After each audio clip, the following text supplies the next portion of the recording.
হিমি শোনো, আমার বিশ্বাস গতকাল থেকে তুমি যে কথাগুলো বলেছো মন থেকে বলোনি। আমি যা বলেছি আমার মন থেকে বলেছি। আমি কোনো জয়েন্ট ফ্যামিলিতে বিয়ে করতে পারবো না। দেখো হিমি, আমাদের 3 বছরের রিলেশনশিপ, তুমি এই সময় সেই সব কথা বলছো, এগুলো পাগলামি ছাড়া কিচ্ছু না।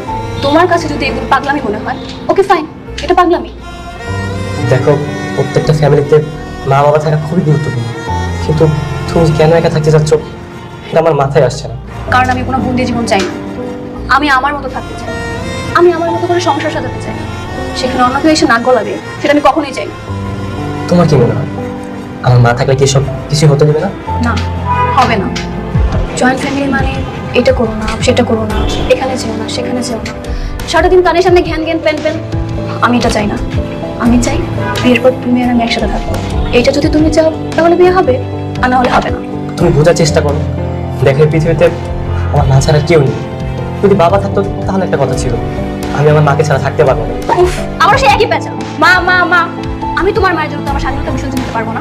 তোমার মায়ের যদি একা থাকতে এতই প্রবলেম হয় তাহলে তোমার মাকে একটা বিয়ে দিয়ে দাও। মুখে লাগাম দিয়ে কথা বল তুই। ভালো হয়েছে বিয়ের আগে সবকিছু ক্লিয়ার করেছিস। বিয়ে হয়ে গেলে না পারতাম তোকে আমি ছাড়তে, না পারতাম মেনে নিতে। এখন থেকে ভুলে গেল যে হিমি নামে আমার জীবনে কেউ ছিল। কতবার 2 বছর কেটে গেল, আমরা একই অফিসে থাকা সত্ত্বেও ওর সাথে আমি কথা বলিনি। বুঝতে পারছো? দেখো, তুমি যেমন হিমিকে ছাড়া থাকতে পারছো না, হিমি কিন্তু তোমাকে ছাড়া থাকতে পারছো না। আর বিষয়টা কিন্তু আমরা সবাই বুঝতে পারছি। কে বলেছে আমি হ্যাপি নেই? আমি অনেক হ্যাপি আছি। সেটা তো আমি 2 বছর ধরে দেখছি। না করছিস বিয়ে, না করছিস প্রেম, সেই তো তুষারের মাঝে আটকে আছিস। আটকে তো থাকবেই। 3 বছরের সম্পর্ক আমাদের, এর মধ্যে কতই মধুর সম্পর্ক ছিল, কিন্তু ওর একটা সিদ্ধান্তের জন্য সবকিছু এলোমেলো হয়ে গেল। দেখো, জীবনে চলার পথে কিন্তু এমনটা হয়, আর এসবকে মেনে নিয়ে কিন্তু আমাদের চলতে হবে, তাই না? ভাই, আমার বিশ্বাস ছিল যে ওর ভুলটা বুঝতে পেরে আবার ফিরে আসবে, কিন্তু না, ও জিদ করে এখনো রয়ে আছে। জিদ বজায় রাখার কিছু নেই। আমি একা আছি, অনেক ভালো আছি। তবে হ্যাঁ, তুষার যদি কখনো আমার সিদ্ধান্ত মেনে নেয় তাহলে আমি ওর লাইফে ব্যাক করবো। ভাই, কি বলেন আপনি? হ্যাঁ, আমি ওর কথায় রাজি হয়ে ওর কাছে ফিরে যাব, কিন্তু আমার মা কি হবে? দেখো, আমার বড় ভাইয়ের ক্ষেত্রে কিন্তু এমনটাই হয়েছিল। মানে ভাবি ফার্স্ট টাইম তার ভুলটা বুঝতে পারেনি, আর যখন ভুলটা বুঝতে পারলো তখন কিন্তু ঠিকই মাকে আবার নিয়ে চলে এসেছিল। এটা স্বাভাবিক একটা ব্যাপার কিন্তু এমনটা হয় নাকি? হ্যাঁ। দেখ, আজকে আমরা অফিস ট্যুরে আসছি, সুন্দর একটা মুহূর্ত। প্লিজ তুই কি ওর সাথে প্যাচ আপ করে নি? তোদের এই দুঃখ কষ্ট আর ভালো লাগতেছে না। অসম্ভব। আমি নিজে গিয়ে কখনো ওর সাথে প্যাচ আপ করতে যাবো না। শোনো, তোমাকে একটা কথা বলি, মেয়ের একটু লাজুক থেকে দিই। মানে ওরা কখনোই চাইবে না যে নিজে নিজে আগে আসতে। ও সবসময় চাই ছেলের আগে আগে আসো। তুমি একবার এগিয়ে যাও, দেখবে সব ভুল থেকে আবার একসাথে হয়ে গেছে।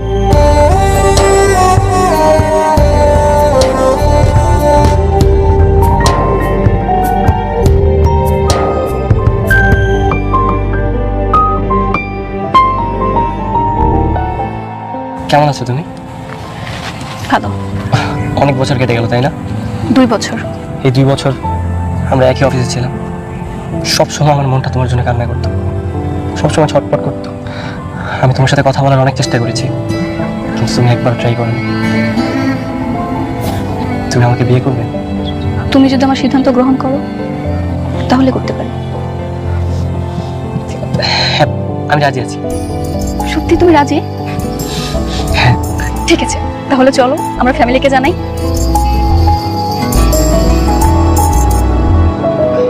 না না, থাক। যেহেতু আমরা একা একাই বিয়ে করছি আর ফ্যামিলি ছাড়াই থাকবো, আমি চাচ্ছি যে কাজী অফিসে গিয়ে আমরা একা একাই বিয়েটা করি। ঠিক আছে। তোমরা দুজন যেহেতু রাজি, মানে তোমাদের সব সমস্যার সমাধান হয়ে গেছে, চলো কাজে বসে যাই। চলো।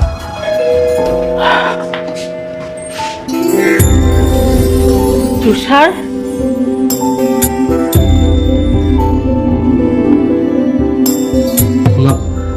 আমরা বিয়ে করে নিয়েছি। হিমাকে সালাম করো। থাক, লাগবে না। কিন্তু তুষার, তুই আমাকে বলতে পারতিস, আমার তো কোনো অমত ছিল না। শুনুন মা, আমরা যথেষ্ট পরিমাণ ম্যাচিওর। বিয়ের পর আমরা সারা জীবন একসাথে থাকবো, সুতরাং আমাদের ডিসিশন আমরা একাই নিতে পারি। এখানে অন্য কারো মতামতের কোনো প্রয়োজন নেই। দেখলি কেমন বেয়াদবের মতো কথা বলছে? কি? আমি বেয়াদব? এখানে বেয়াদবের কি হলো? হিমি, থামো না। চুপ থাকো। আমাকে কেন থামাচ্ছ? দেখলে তো আমি কেন জয়েন্ট ফ্যামিলি একদম পছন্দ করি না। মা শোনেন, আমি এখানে থাকতে আসিনি। তুষার বললো আপনার কাছে দোয়া দিতে আসো, তাই আসলাম। কিন্তু এখন আমি দেখছি এখানে আসাটাই আমার ভুল হয়েছে। প্লিজ হিমি, তুমি থামবে এবার। এখন তো আমাকেই থামাবে। শোনো, আমার কোনো দোয়ার প্রয়োজন নেই। তোমার দোয়া না শেষ হলে তুমি বাইরে চলে এসো, আমি বাইরে যেয়ে দাঁড়াচ্ছি।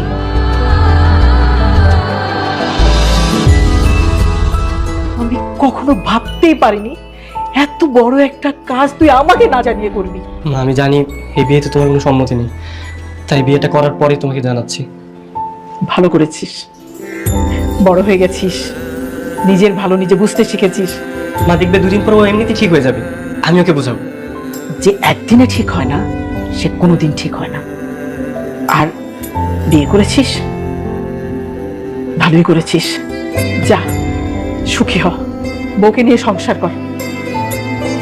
আমার কথা কোনোদিন তোকে ভাবতে হবে না, কোনোদিন না। আমার চোখের সামনে থেকে যা।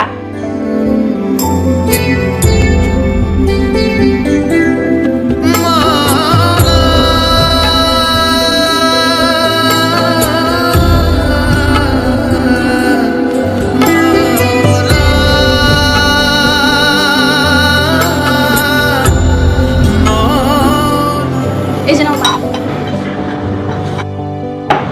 আজ থেকে তোমার আমার নতুন জীবনের শুভ সূচনা হবে।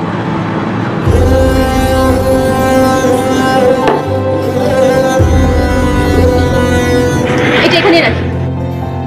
তুমি এই কাজটা না করলেও পারো। তুমি বিয়ের প্রথম দিন আমার মার সাথে এরকম খারাপ ব্যবহার করলে। আমি তোমার প্রত্যেকটা শর্ত আমি রাজি হয়েছি। তোমার কথায় আমি মাকে ছেড়ে আলাদা থাকার সিদ্ধান্ত নিয়েছি। তোমার এরকম করাটা একদমই ঠিক হয়নি। আজব, আমাকে বেয়াদব বলেছে, আমি কি চুপচাপ বসে থাকবো? তুমি তো প্রতিবাদ করতে পারতে, কিন্তু তা না, তুমি এখন আমার দোষ দিচ্ছ। আমি তোমার দোষ ধরছি না এমনি। তোমার সমস্যা হচ্ছে তুমি একা থাকতে চেয়েছো। তুমি যা চেয়েছো আমি তাই করেছি। তোমার সব কথা মেনে আমি তোমাকে বিয়ে করেছি। তাই বলে তুমি যা ইচ্ছা তাই করতে পারো না। তুমি গুরুজনদের সাথে এরকম খারাপ ব্যবহার করার কোনো অধিকার নেই। শোনো, যে যেমন আমি তার সাথে ঠিক তেমন আচরণই করবো। এটা কে কি মনে করলো আমার তো কোনো দেখার বিষয় না। মানে খুব সিম্পল। তোমার মা যদি আমার সাথে ভালোভাবে আচরণ করতো, হাসি মুখে কথা বলতো, তাহলে আমি ভালোভাবে তার কাছে দোয়া নিয়ে আসতাম। কিন্তু সেটা তো করেনি। মানে সব দোষী আমার। কুকুরের লেজ না কখনোই সোজা হয় না। তুমি কি এটা আমাকে মিন করে বললে? না না, তোমাকে মিন করতে যাবো না। এটা আমি নিজেকে মিন করছি, আমার বিবেককে মিন করছি। আচ্ছা বাদ দাও না, চলো না আমরা বাইরে কোথাও ঘুরে আসি। চলো না। আচ্ছা আমাকে তো রেডি হইতে দিবা, তাই না? ঠিক আছে, রেডি হও।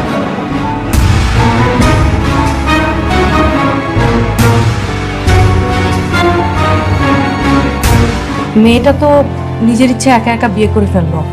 আমাদের কি উচিত না একবার গিয়ে ওকে দেখে আসা? কোথায় আছে, কি অবস্থায় আছে? ভালোই আছে, খারাপ থাকবে কেন? তোমার মেয়েকে আমরা উচ্চশিক্ষায় শিক্ষিত বানিয়েছি ঠিকই, কিন্তু পারিবারিক আদর্শ কি জিনিস সেটা শেখাতে পারিনি। বিদেশি লাইফস্টাইলকে বেছে নিয়েছে। ওর তো বাবা মাকেও লাগে না, শ্বশুর শাশুড়িকেও লাগে না।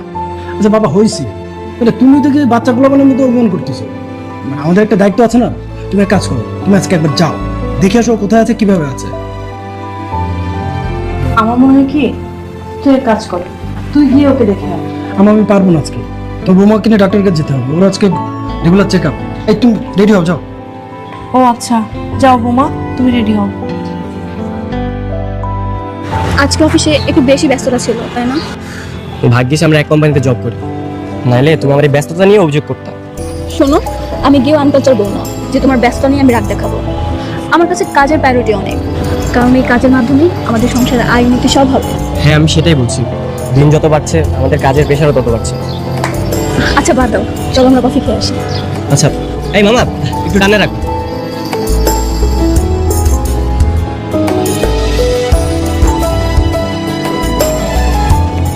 আরে ফারুক ভাই, আপনি এখানে কি অফিসে এসে বাসা দেননি? অফিস শেষ করে কফি খেতে এসেছিলাম। তোমাদের কি অবস্থা? খুব ঘোরাঘুরি করছো তাই না? অবশ্য তো এখন তোমাদের ঘোরাঘুরি করার সময়। ঘোরাঘুরি করবা, রেস্টুরেন্টে যাবা, কফি খাবা, কি তাই না?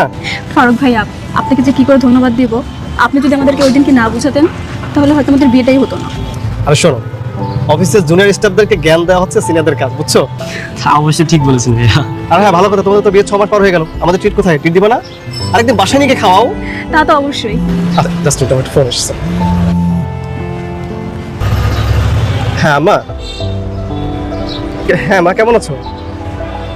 মেডিসিন শেষ হয়ে গেছে। আচ্ছা, আমি পাঠানোর ব্যবস্থা করছি। তুমি ঠিকঠাক মতো খাও, আমি কালকে বাসা চলে আসবো। হ্যাঁ ঠিক আছে আম্মু, ঠিক আছে। আচ্ছা সরি। আচ্ছা তাহলে তোমরা যাও, কফি খেয়ে এসো, আমরা যাই। ঠিক আছে। দেখলে পারদুয়া তার মাঠ থেকে আলাদা থাকে। এই যে নাও, তোমার প্রিয় মাছ রান্না করেছি। Thank you.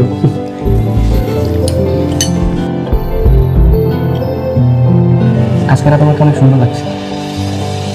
প্রতিদিন রাত হলে তোমার রোমান্টিকতা বেড়ে যায়, কই দিনে তো বলো না। এই যে তুমি না একদম মিথ্যা কথা বলছো, আমি কিন্তু সবসময় তোমাকে বলি। আচ্ছা বাদ দাও, আজকে না ভাবির সাথে কথা হয়েছে। ভাবির কি রিপোর্ট আসছে জানো? কি? ভাবি নাকি ছেলে বাবু হবে। তাই নাকি? যাক আলহামদুলিল্লাহ। মা হওয়া যে কতটা আনন্দের, ভাবির সাথে কথা না হলে হয়তো আমি কখনোই জানতাম না। হ্যাঁ ঠিকই বলেছো, পৃথিবীর সব মায়েদেরই আনন্দ একই সমান। কবে যে আনন্দ আমার হবে।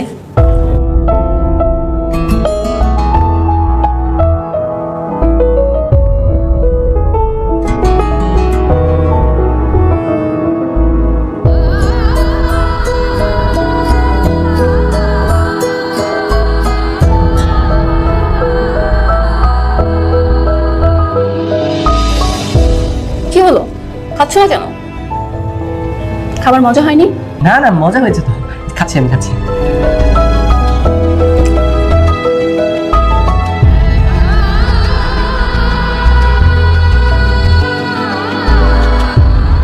অনেক মনে করতো, আমি তোকে একটা সুখবর জানাতে চাই। শুনতে চাচ্ছি না, আপনি ফোনটা রাখেন। মা, মা তুমি কথাটা শোনো, পরে তুমি আফসোস করবে। আমি একটা মানুষ, আফসোস হলেই বা কি আর না হলেই বা কি, তোর কি তাতে কিছু এসে যায়? মা প্লিজ আমাকে ক্ষমা করে দাও, আমি জানি আমি অনেক অন্যায় করেছি, আমি এগুলোর জন্য অনেক অনুতপ্ত। মা তুমি একটা কথা বলার জন্য আমার মনটা অনেকদিন যাবত ছটফট করছে। মা প্লিজ তুমি একবার কথাটা শোনো। আমি জানি তুই বাবা হতে যাচ্ছিস, কিন্তু কিন্তু তুমি কিভাবে জানলে? তুই কি ভেবেছিলি আমার খবর তুই না রাখলেও আমি তোর খবর রাখি? দুঃখ কোথায় জানিস? এমন একটা খবর সেটা ঘরের মানুষের কাছ থেকে না শুনে পরের কাছ থেকে জানা লাগলো।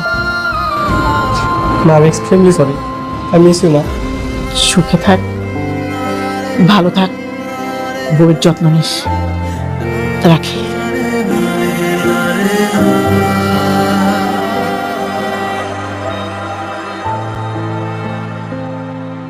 এই নাও প্রসূতি মা, তোমাকে কাশফুলের শুভেচ্ছা।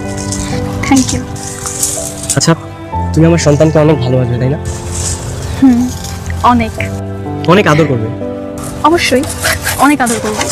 কিন্তু তো ভালোবেসে আদর করে লাভ কি বলো? মানে মানে এত আদর যত্ন ভালোবাসা দিয়ে কি হবে বল? আমাদের সন্তান যখন বড় হয়ে যাবে, সবকিছু বুঝতে শিখবে, তখন তোমার পার্টনারের সাথে আমাদেরকে ছেড়ে চলে যাবে। গেলে যাবে, আমার সন্তান যেভাবে হ্যাপি থাকবে সে তাই করবে। তাই বলে আমি তাকে ভালোবাসবো না, এটা কেমন ধরনের ফিলোসফি তোমার? ওহ সরি, আচ্ছা ঠিক আছে চল।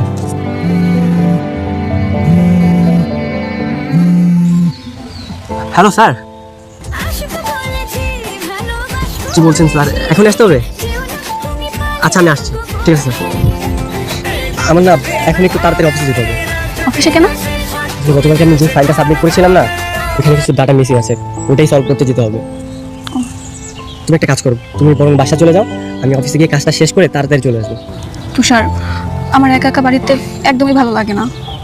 আচ্ছা তুমি বাসা যাও, আমি কাজটা শেষ করে তাড়াতাড়ি চলে আসবো। চল। হ্যাঁ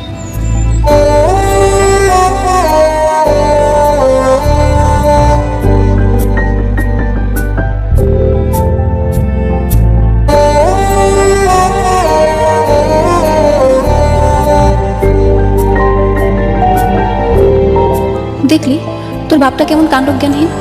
তোর মা বাড়িতে একা একা বসে আছে আর তোর বাবার কোনো খেয়ালই নেই। উনি মহা আনন্দে বাইরে বাইরে ঘুরে বেড়াচ্ছে। এটা কিছু হলো বল? এখন আমাকে এক গ্লাস পানি দেওয়ার মতো কেউ নেই। যাই, নিজের পানি নিজেই খেয়ে আসি।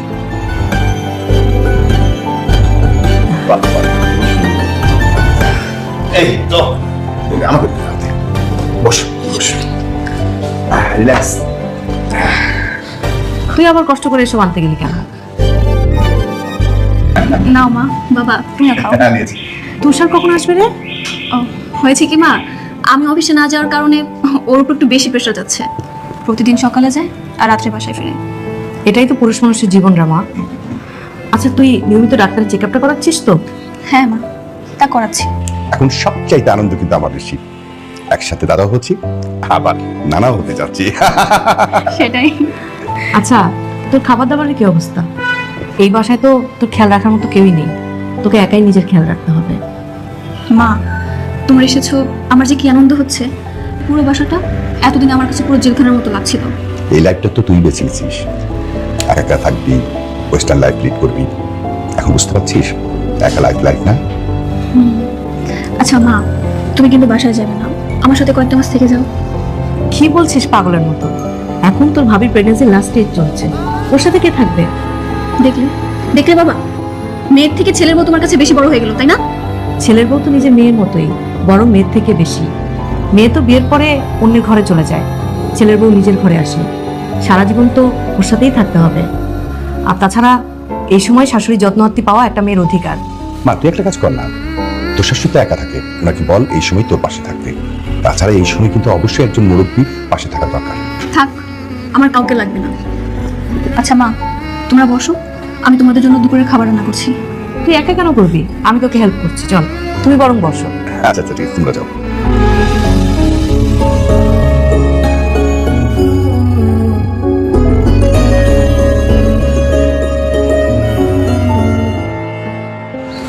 তুমি বারবার করে নিষেধ করলাম আসার দরকার নেই, তুমি তারপরও আসলা, কি লাভ হইলো আয়শা? আমার বাসায় একা একা থাকতে একদমই ভালো লাগে না। আর কতদিন এভাবে বন্দি থাকবো বলো? আমার কি বাইরের আলো বাতাস দেখতে ইচ্ছা করে না নাকি বলো? হ্যাঁ তুমি যাবে, পার্কে যাও, পার্কে গিয়ে ঘোরাঘুরি করো। তোমাকে কি কেউ নিষেধ করেছে? হ্যাঁ, আমার সাথে তো তোমার নানি থাকে, তাই না? যে তোমার নানির সাথে আমি পার্কে ঘুরতে যাবো। মানে? গাধা, তুমি তো সারাদিন বাসায় একা থাকি, আর তুমি যে ব্যস্ত থাকো, আমার একা একা কোথাও যেতে ইচ্ছে করে না, ভালোও লাগে না। তাই তো তোমার সাথে বাজার করতে আসলাম। ভাব রে, আমার বউটা যে কষ্ট করে বাজার করতে এসে কত খুশি। আমার কষ্ট কিসের? আমার তো কষ্ট করে বাজার করতে হচ্ছে না, তুমিই তো করবে। আমার তো তোমার সাথে এসে খুব ভালো লাগছে। তাই না?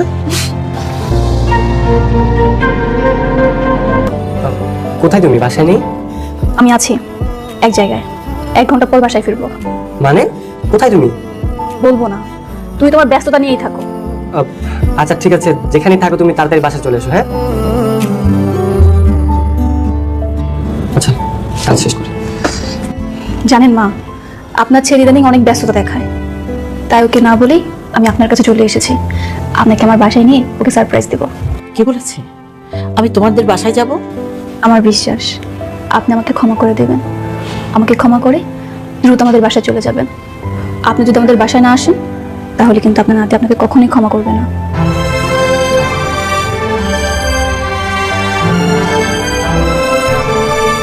কি ব্যাপার, তুমি কোথাও গিয়েছিলে? কথা বলছো না কেন? বিকেলে কোথাও গিয়েছিলে তুমি? বলবো না। বলবো না মানে? কি আবার প্রেম টেম শুরু করলে নাকি? করলে করছি। এই 9 মাসের অন্তর তোমার সাথে কে বা প্রেম করবে? হ্যাঁ তাই না? তাহলে করে দেখাবো। আরে না না, করতে হবে না বাবা, তুমি শুধু এইটুকুই বলো যে রাগ কেন করেছো। তুমি তো খুব ভালো করেই জানো এটা আমার লাস্ট উইক চলছে, যে কোনো মুহূর্তে পেন উঠতে পারে। তোমার কি এখন উচিত না অফিস থেকে ছুটি নিয়ে আমার পাশে থাকার? তুমি তো জানো কাজে কত প্রেশার। আর তুমি চাইলে তোমাকে ফোন দিতে পারো, আমি ফোন দিলে তুমি বাসায় চলে আসতে পারি। তোমার অফিস তো আর বেশি দূরে না, বাসার পাশেই। কে জানে আমি ফোন করতে পারবো কিনা। কবে জানি দেখবে বাসায় এসে আমি মরে পড়ে আছি। ছি ছি, তুমি কি বলছো এগুলো? হ্যাঁ তোমার কিছু হয়ে গেলে আমার কি হবে? হ্যাঁ আমি বসের সাথে কথা বলে একটা ব্যবস্থা করে দেবো, সমস্যা নেই। ঠিক আছে, আচ্ছা তুমি ফ্রেশ হয়ে আসো, আমি খাবার রেডি করছি। আচ্ছা ঠিক আছে।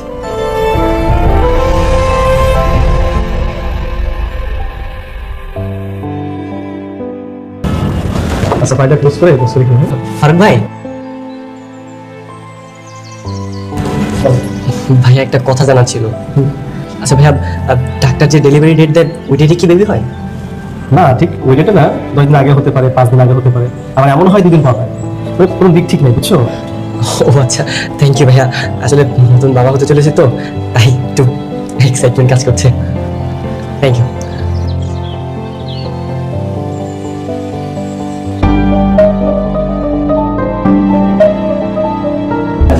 এই তোমার ফায়দা হয়েছে? হ্যাঁ,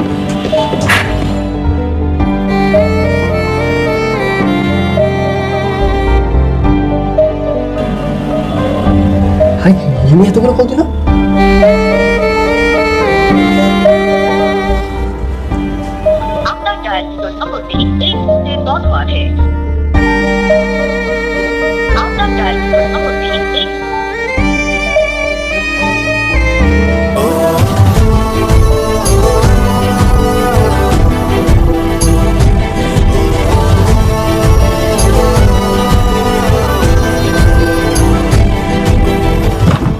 হিমি, এই হিমি, হিমি, হিমি, এই হিমি।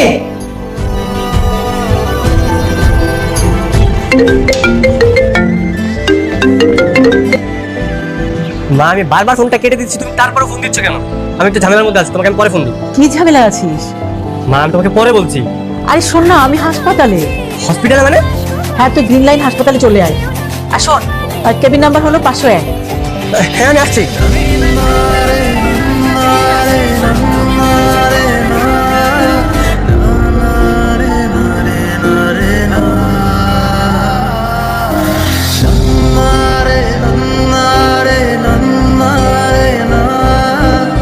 আয়।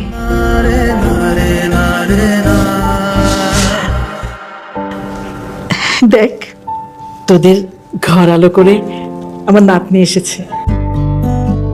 তোদের ঘর কেন বলছেন মা? বলেন আমাদের ঘর। আজকে থেকে আপনি আমাদের সাথে থাকবেন, আমাদের সুন্দর একটি পরিবার হবে। না না বৌমা, আমি আর না যাই। দেখুন মা, আপনি যদি আমাদের সাথে আমাদের বাসায় না যান, তাহলে কিন্তু আমি বাড়ি ফিরবো না। আপনার নাতিনকে নিয়ে রাস্তায় থাকবো। কি বলছে তোর বউ এসব? তুষার, আমার এক বড় অন্যায় করে ফেলেছি। মার সাথে এভাবে আচরণ করা আমার মোটেও উচিত হয়নি। আমি তো মার কাছে ক্ষমা চেয়েছি, সাথে তোমার কাছেও ক্ষমা চাইছি। ভুল বুঝতে পেরেছো? হ্যাঁ তুষার, আমি এই যুগে তাল মিলিয়ে চলতে চেয়ে একটা পরিবার যে কতটা গুরুত্বপূর্ণ সে চিন্তা কখনো মাথায় আনিনি। একটা পরিবারে মা বাবা কতটা ভূমিকা রাখে সেটা কখনো ভেবেই দেখিনি।